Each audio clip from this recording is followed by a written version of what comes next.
And we have Jenny on the line right now. Jenny, welcome to WPFW. Thank you so much for having me. Oh, it's my pleasure. So, how did you start playing the piano? Tell us a little bit about your background and growing up and how you got into this. Oh, wow. I mean, it's a really long story, but I started playing when I was very young. I was 4. It was, something that my parents thought I should do. And it's interesting, it was between flute, violin, and piano. And my dad thought piano was just the easiest. And, so with the violin, you don't get a scar. And with the flute was tough in the beginning. You don't make very nice sound. And so I started and was enjoying it. And one thing led to another, and here I am. Uh-huh. Yes, indeed. It's been quite a career. Where were some of your first concert performances as you were getting started professionally? Professionally, sometimes they talk about your big breaks, I guess. Mm-hmm. And I had a couple of very interesting orchestra engagements in Europe because I lived in Europe for many years, studied over there, and had opportunities performing with some orchestras in Italy and in Switzerland and England. That really got things started for me, and eventually I ended up in New York. I have to say one of my biggest breaks was playing for mostly Mozart, and then also another big break was playing with the American Symphony Orchestra and at Carnegie. So those were very memorable. And then eventually it was one of those kind of all the stars line up moment. I got a call to join the Philip Glass crew to do the piano etudes. This was 10 years ago at BAM. It was I would say the world premiere of all the etudes in one evening with the composer headlining the whole event. So that was another big break, if you like. Mm-hmm. Let's go back a little bit. You were born in Taiwan. Were you educated in piano there, or what schools did you go to as you were developing your craft? I was born in Taiwan. I left when I was 10. Okay. Mm-hmm. I actually moved to Austria. Uh-huh. I studied at the Hochschule, or I guess the Conservatory of Indiana. And then from there, I ended up in Baltimore as a teenager, studying at Peabody. Okay. Mm-hmm. And I stayed for a little bit through college, Johns Hopkins. Mm-hmm. And then I went back to Europe. I went to Switzerland. I followed a teacher that I really felt I wanted to work with. Stayed there for a little bit, and then moved back to the U.S., and I was in New York for 20-plus years. And I guess you call it, I was a gigger. Okay. So, that's kind of where I've been in different places. But, it's a very typical musician story. Mm-hmm. Now we played the recording meditation on the movie theme Laura by Ratskin, and from the it's all show tunes, and you're really your approach is like more Mozart and Scarlatti. What was your idea of approaching this in terms of playing these show tune standards from movies and musical plays? Well, the show tune project is very special because I wanted to do something a little different from your usual BBBs, I guess you want. Mm-hmm. But I didn't want to do just any album, and I was very intrigued by arrangements like the Gershwin and Earl Wild arrangements, and I was very intrigued by the Stephen Hubb arrangements of the Rodgers and Hammerstein pieces, and I thought there's got to be more to it, and there's got to be more that I could do. And I started looking around, and I wanted to play these arrangements of these show tunes that were done by pianists. It was very important that the arranger was the pianist. Right. Okay. And I guess part of it is this desire to continue that tradition, of all the composer pianists, which for me was kind of a lost art in some way. And some of the greatest pianists that were composers were just so fantastic and following the footsteps of Liszt. And we don't have a lot of that. And so I thought it was the modern interpretation of that, or the American, if you want, version of that. Mm-hmm. Mm-hmm. Some familiar tunes, but really just brilliant arrangements. I mean, these are really, really great arrangements. Of course, the Stephen Hough, Stephen Preston, and Mark Andre Hamlin, and just some of the greatest pianists living who are fantastic composers too. Absolutely. Well, I loved what you did with Laura. I've been listening to versions of that ever since I heard Charlie Parker with strings do a version when I was a kid. So and then really found the movie, and I'm a film noir fan. You also did a collaboration with a friend of mine who's more in the jazz vein, Yuri Kane, and this is an interesting recording because it's called the Spirio Sessions. I guess I'm pronouncing it right. Correct. Yes. And it wasn't duets of two pianos together. Tell us how you approached that. Well, it was a very unconventional recording process. I don't know if your listeners are familiar with the Steinway Spirio piano. It's been around a while now.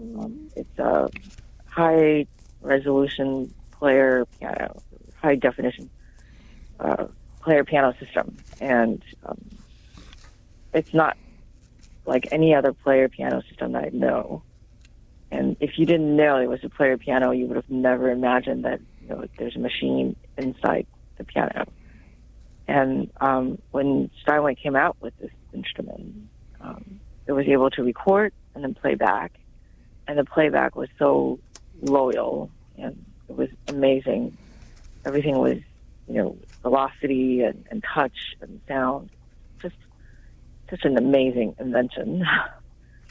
And so I had the idea of doing a two-piano disc that without two pianos being in one place, but utilizing this new technology. And so I had pre-recorded something, and then Yuri would improvise with that.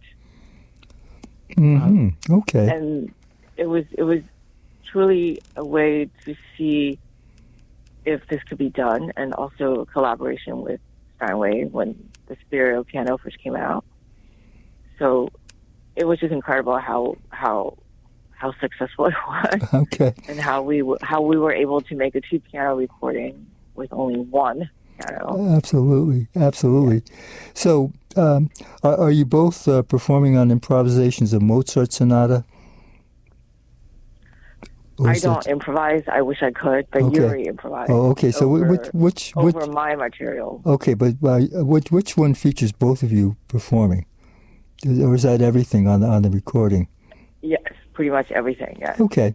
So I don't have to change it. So we'll hear both of you though, with you and Yuri both performing the sonata piece. Okay. So now the real topic, I guess, is Philip Glass and how you encountered him and what you were doing, and what you will be doing Monday at the concert that Bernard Thompson is producing with you. Yes, so about 10 plus years ago, I received a phone call from the Philip Glass people, and they were looking for another pianist to join the 10 pianist concert at BAM, Brooklyn Academy of Music. It was supposed to be the big premiere in New York of all the complete piano etudes of Philip Glass. And it really changed my life because not only was I working with a living legend, I was part of this very important tour and project that still continues today. We would go all over the world, perform the complete piano etudes, and Philip Glass would always join us on these tours, and he would open the concert. And, I remember maybe 10, 15 years ago when I was talking to students about Philip Glass, no one wanted to hear about it. And now everybody wants to hear about it. That's how popular and successful and how beautiful these pieces are. And it's really a very personal side of Philip Glass that, because piano was such an important instrument to him, he originally wrote these pieces to better himself as a pianist, just like many composers do when they write piano etudes. But then they became so popular, and he decided to write 20 of them. Oh, okay. Now, this is what you'll be performing this Monday, is the Etudes. Tell us about I'm going to play a selection. Okay. So the complete Etudes last almost 3 hours. Okay. But I'll play selection plus some other recent Glass piano works. There's a beautiful piece called Passacaglia that still has not... it's not as popular as something like Mad Rush, for example, but it's a gorgeous, gorgeous piece written in 2017, I believe. And also I'm going to play a few pieces from The Hours, from the movie The Hours. Mm-hmm. Okay. To give paint a picture of keyboard music by Philip Glass. And where's the concert? This will be at the Decatur House in Washington, D.C. I hope I'm pronouncing that correctly. I think Decatur House is how I've been saying it all the time. So it may be. Okay, I'll call it Decatur. But in any case, Burnett has been doing these series of concerts there and a couple of other places for a number of years now. And I've interviewed all of the artists as been part of his PianoJazz series, and information about it can be found at PianoJazz.com.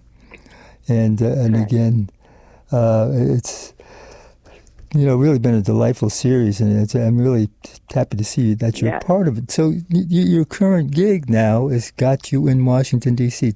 Tell us about your work at the Phillips Collection. I am the director of music at the Phillips Collection. It's a very popular, historic concert series for 85 years. This is the 85th season. Mm-hmm. I was very honored to receive this position, and I'm in charge of curating the season, which currently we have 28 concerts for the year. Wow, okay. And it happens every Sunday. It's mostly classical, sure. I would say. So, sure. But then when you look closer, actually, we already had a jazz trio, had a brass quintet, we had we recently featured the composer Gabriela Ortiz from Mexico. So it really has become very diverse programming, trying to involve not just classical chamber music, but anything from jazz to contemporary living composers. Absolutely. Next week we have Ethan Iverson coming. Okay. Wow. Okay. Yeah. So there is a jazz connection there. Absolutely. Well, it's even going back. I participated. There was a celebration of the Jacob Lawrence Great Migration series. Oh yeah. And so back in the 90s, I guess, and I hosted some of the performances. One of them was with the saxophonist Rick Henderson, who had performed with Duke Ellington's orchestra. So all of it was pulled together, and I really treasure the time I spent just going through the Phillips collection and the artwork there, and it's focused also on DC artists, and I guess we can go on about that. But again, we have local artists, national, international, and the mission primarily, not only to have this wonderful series that to really voice what the museum is doing in terms of special exhibitions. I mean, this year we're celebrating the 250th anniversary of the United States, so we're featuring lots and lots of diverse American artists, American voices. Next year we're featuring a lot of Spanish artists because there's a special exhibition on Juan Migoro, and it's just so refreshing and so thrilling to be able to curate music around art. Oh, they go side by side for sure. Jenny, I guess I have to say it sounds like a dream job. So It is a dream job. So again, tell us about what's happening Monday on Monday, the Decatur House. I'm pronounced that correctly this time. I believe at 7:00. I will be playing an hour music, a portrait of Philip Glass, who is actually going to be 89 years old this year. It's amazing, this man. Still working. Absolutely. All piano solo music, and the focus is really on some of his piano etudes, which has really become a staple for a lot of pianists' repertoire. Jenny Lin, thanks for calling in tonight. We'll hear Etude number 1 from the Philip Glass, the complete etudes for piano, from the Steinway and Sons recording that you put out a little while ago. Looking forward to seeing you on Monday.